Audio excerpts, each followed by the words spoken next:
The Indiana Fever just pulled off their grittiest win of the season, but it almost didn't count. After leading by a single point in the final seconds, the referees gave the LA Sparks multiple extra chances that should never have happened. Caitlin Clark and Sydney Carlson called it out immediately, and fans are furious.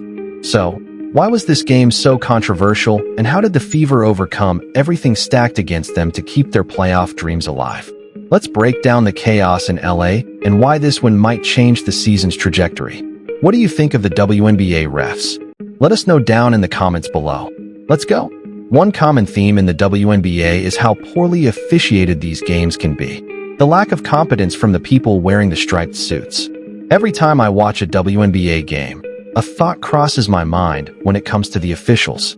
And that thought is, how much money do you have on this game? Why did the last few seconds of this Fever vs Sparks game feel like they lasted forever? Because for 3.9 seconds of game time, the referees managed to stretch out what felt like an eternity and almost ripped away Indiana's biggest win of the year. The Fever were clinging to a 76-75 lead. The building was loud, and both teams knew this was more than just one game. With Indiana sitting in 6th and Los Angeles 2 spots behind them in the standings, one possession could swing the entire playoff picture. Inside Crypto.com arena, every dribble and whistle mattered. And somehow the whistles never seemed to stop. Man, I'm talking about right at the end of the game when the nonsense was being called and cheating was being speculated, right? Everybody was looking like how Caitlin Clark was looking by the end of that game last night with Indiana Fever and the Los Angeles Sparks. Everybody was looking just like this, man. What in the world was going on? It started with the Sparks looking for one last chance to steal it. But instead of letting play run its course, the refs stepped in over and over. The clock reset strangely. Contact was called on one end, but ignored on the other. And even when the Fever forced turnovers or contested perfectly, Los Angeles kept getting fresh inbound opportunities. These weren't long sequences, but each stoppage stretched the game into something that started to feel suspiciously one-sided. Fans watching could only wonder, how many lifelines would the Sparks be given? So, let's take a look at this. Alright, now, it was .6 on the shot clock when this happened. Okay, they had the ball. They were running around. I thought the game was over here. Honestly, I thought the game was over, but they ended up calling the foul saying, "Oh, the game is still going on. Alright, whatever. They got the foul. Cool. So, Kelsey Mitchell, she goes to the free throw line, right? And she missed both of them. Now, I think Kelsey Mitchell should have made both of them. Alright, at least one of them, but she missed both of them. Okay, in that exhausting stretch, Aaliyah Boston came up with the defensive play of the night, snatching away the ball when the Sparks tried to force it inside.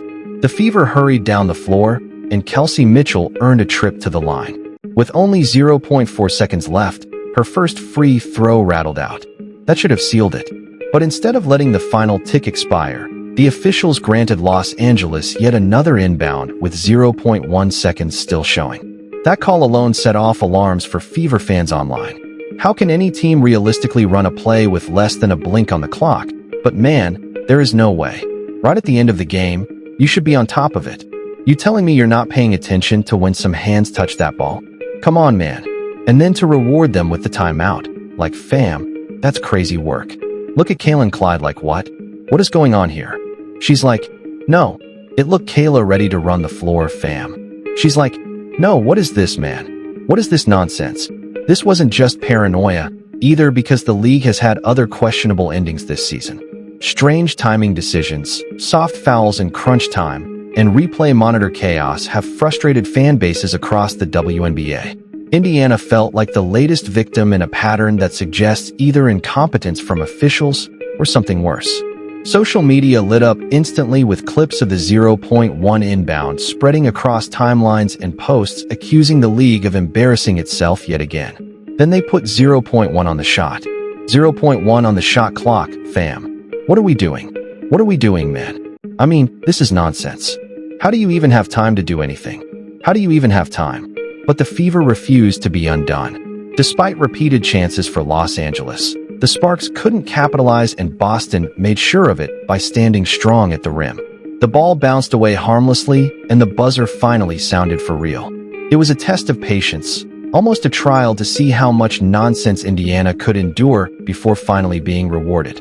And while the referees made sure chaos ruled, it was the players' resilience and grit that decided the night, especially with so many key names stuck on the sidelines. Oh my goodness, man. They did everything they could to try to get them a win in this one, fam. It's ridiculous. It was flat out ridiculous.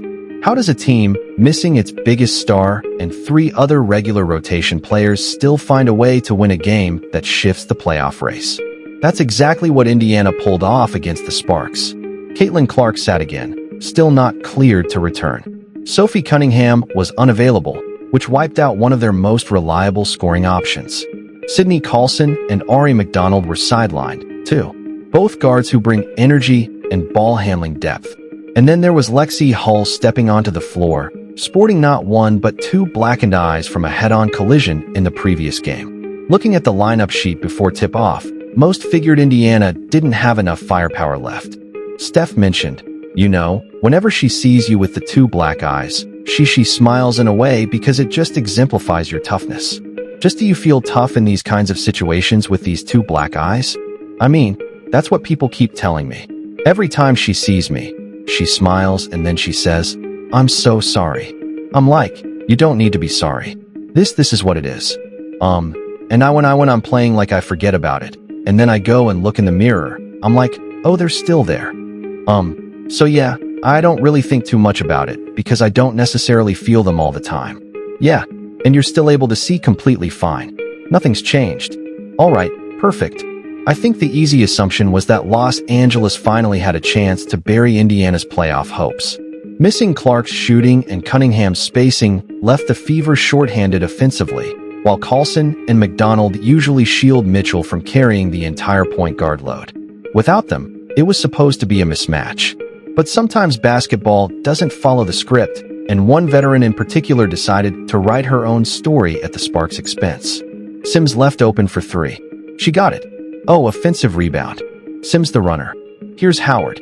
Shovels. Sims right at the doorstep, and she gets it off the window. 3-on-3 the other way. Sims the take and finishes the lefty layup.